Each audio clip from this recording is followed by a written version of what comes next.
আসসালামু আলাইকুম, সবাইকে ওয়েলকাম জানাচ্ছি। আজকে গিয়েছিলাম 6 নাম্বার বাজারে কিছু জিনিস কেনাকাটার জন্য। সবজি টবজি কিনবো, এইগুলোর জন্য গিয়েছিলাম। আমি আর ধ্রুব গিয়েছিলাম আজকে। তো ওদের টুকটাক সবজি কিনে নিয়ে আসা হয়েছে।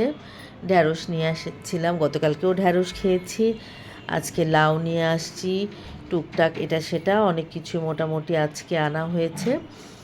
আর সবজিগুলো অনেক দাম। ধনেপাতা এত অল্প একটু ধনেপাতা 20 টাকা নিয়েছে। কী করবো, ধনেপাতার তরকারিতে দেখতে পছন্দ করি, এই জন্য ধনেপাতা নিয়েছি, টমেটো নিয়েছি। এগুলো সব নিয়ে ওদিক দিয়ে মুরগির অর্ডার দিয়ে আসছিলাম, ওরা কেটে কুটে ওখানে রাখছে। পরে যাওয়ার সময় ওখান থেকে নিয়ে তারপরে আসছি। এই যে দেখেন, এত ভালো ভালো ঢ্যাঁড়স, কচি কচি ঢ্যাঁড়স, কচি কচি শশা।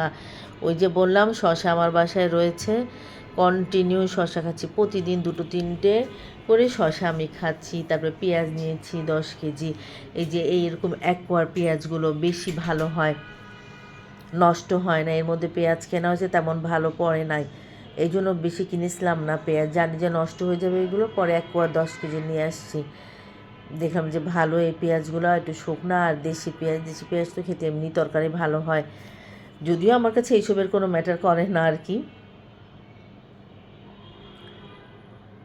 তারপরে দেখেন ফুলকপি, দেখেন একদম কুচি কুচি একদম ফুলকপি। বেগুন নিয়েছি, বেগুন তো আমাদের পছন্দ অনেক। এদিকে আমরা মাঝে মাঝে উল্টাপাল্টা জিনিস খাই, বুঝছেন। আপনাদের সাথে অনেক সময় সেগুলো শেয়ার করা হয় না। যেমন এই একটা তরকারি, এটা হচ্ছে ফুলুরির তরকারি। মটরের ডাল বা বুটের ডাল যেটাকে বলে, যেমন আমরা ঢাকায় ছোলার ডালকে বুটের ডাল বলি, বা অ্যাঙ্কর ডাল, ওই ডালটাকে ভিজিয়ে রেখেছিলাম 3-4 ঘন্টা। ওইটাকে বেটে সুন্দর করে দেখলাম মাখিয়ে নিয়েছি। মাখানোর মধ্যে দিয়েছি হলুদ, মরিচের গুঁড়া, একটু আদা রসুন বাটা দিয়ে মানে ভালো করে ফেটে নিতে হবে। এমনভাবে ফাটতে হবে যে পেঁয়াজি যেরকম হয় তার থেকে একটু পাতলা হবে কিন্তু। তারপরে যে গোল্লা গোল্লা করে সুন্দর করে ভেজে নিচ্ছি। এটা কিন্তু আমাদের অনেক সবার পছন্দ, সব ভাই বোনের পছন্দ। আমরা যখন ছোটো ছিলাম তখন আম্মা আমাদেরকে এগুলো খাইয়েছে, যে সব মশলা দিয়েছি, পেঁয়াজ বাটা একটু বেশি দিয়েছি, কারণ এটা একটু ঝোলঝোল করে রাখতে হবে, তো ঝোলঝোল খেতে বেশি ভালো লাগে এটা। আর এই গরমে আমরা সবাই কম বেশি এটা পছন্দ করি। আমার মা থাকতে বেশি খাওয়া হতো, তো আমি মাঝে মাঝে আমার বাসায় করি আর কি। তো ওইটাই সেদিনকে করেছিলাম। এরকম কিছু কিছু আমাদের খাবার আছে যেটা আমরা ছোটোবেলা থেকে খেয়ে আসছি, আর আমি সাধারণত ওইটা একটু ধরে রাখার চেষ্টা করেছি, যেহেতু আমার মা অনেক মজা করে রান্না করতো, এটা আমরা সবাই পছন্দ করে খেতাম, এই জন্য আমি করি বাসায়। এই দেখেন আমার তরকারিটা হয়ে গেছে, এটার নাম হচ্ছে ফুলুরির তরকারি। আর কিছু না, খেতে কিন্তু অসাধারণ লাগে। এটা থাকলে শুধু এটা দিয়ে ভাত খেতে অনেক মজা, বিশেষ করে এই গরমে খেতে ভালো লাগে। ইনশাআল্লাহ নেক্সট আরও কিছু দেখাবো যেগুলো আপনাদেরকে এতদিন শেয়ার করি নাই। আপনাদের ভাই আজকে আবার গিয়েছিল মাসের বাজার করতে, আমি আজকে যাই নাই, আমার বাসায় অনেক কাজ ছিল আজকে। তো তাকে বলেছিলাম কিছু ভিডিও করে নিয়ে আসছে, সে নিয়ে এসে আমাকে বলছে সিমের দাম নাকি 100 টাকা কেজি হয়ে গেছে। 80 টাকা লাউ আনতে আমি ওকে নিষেধই করেছিলাম যে তুমি লাউ আইনো না, কয়দিন লাউ খেতে খেতে ক্লান্ত হয়ে গেছে একদম। তারপরে পেঁপে আমি তেমন পছন্দ করি না, কিন্তু এখন আবার একটু ভালো লাগে। বললো যে পাকা পাকা কেমন থ্যাতলা পেঁপে ছিল। আর উনি একটু বেশ ভালো ভিডিও করতে শিখে গেছে। দেখে দূরে ছিল হচ্ছে চুই ঝাল, ওইটার আবার সেই সামনে নিয়ে একটু ভিডিও করে নিয়ে আসছে। কাঁকরোল বললাম যে আননি কেন, বলছে কাঁকরোল ছিল বাজারে, আননি কেন, বলে 200 টাকা কেজি, একটু দাম কমুক তারপরে না হয় খাবো, অসুবিধা আছে। ভালো কথা, আসলে তো তাই, 200 টাকা কেজি কাঁকরোল খাওয়ার দরকার আছে, আর 1 সপ্তাহ 10 দিন গেলেই দাম কমে যাবে একদম। বাজারে মোটামুটি সব সবজিই রয়েছে।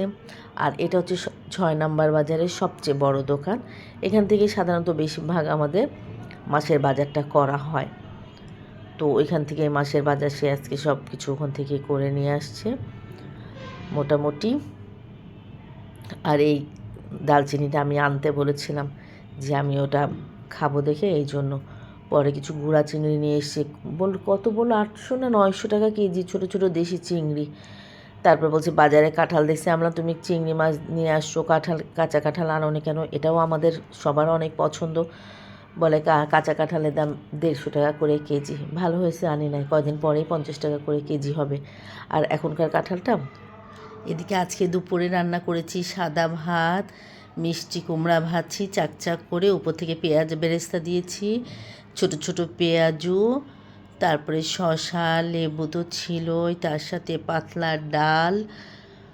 এদিকে মাছ ভর্তা করেছিলাম, তারপরে হচ্ছে পাট শাক, তিতা পাট শাক আমি কখনোই খাই নাই, ফার্স্ট। কালকে আমি মিষ্টিটা নিতে যেয়ে আমাকে একজন বলছে তিতাটা খান, ভালো, কিন্তু আমার কাছে মনে হচ্ছে অনেক তিতা। তারপরে মাছ ভর্তা, আর ওদিকে হচ্ছে আলু ভর্তা। এত ভালো লাগছে আজকের খাবারগুলো খেতে, অসাধারণ, অনেক ভালো লাগছে আজকে খাবার খেতে। পরে দুজন মিলে বসে খেলাম।